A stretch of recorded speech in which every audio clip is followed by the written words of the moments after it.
Quel est le rapport entre astrologie et musique? On a l'impression que les gens apprennent l'astrologie comme s'ils devaient apprendre le solfège. C'est-à-dire qu'il faut savoir lire une partition, il faut savoir lire les notes. Et à partir du moment où ils savent faire ça, ils pensent que l'astrologie est validée. Ça ne veut absolument rien dire.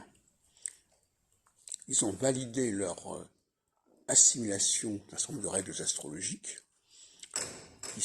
qui valent ce qu'elles valent d'ailleurs. Ils savent décoder et déchiffrer un thème natal avec ses différents signes, ses différents glyphes, mais en aucune façon ils n'ont prouvé l'astrologie. Alors quand les gens utilisent le mot vérifier, comme je le reçois parfois dans certains messages, c'est une plaisanterie.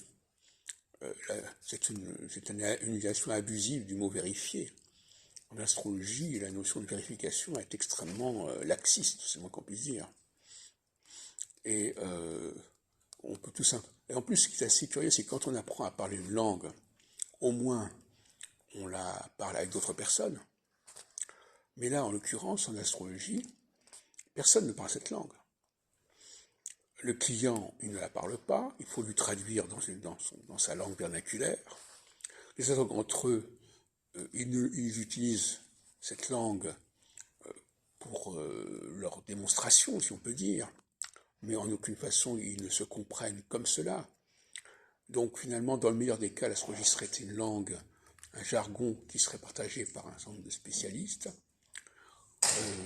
ou alors c'est une traduction dans un langage classique, traditionnel.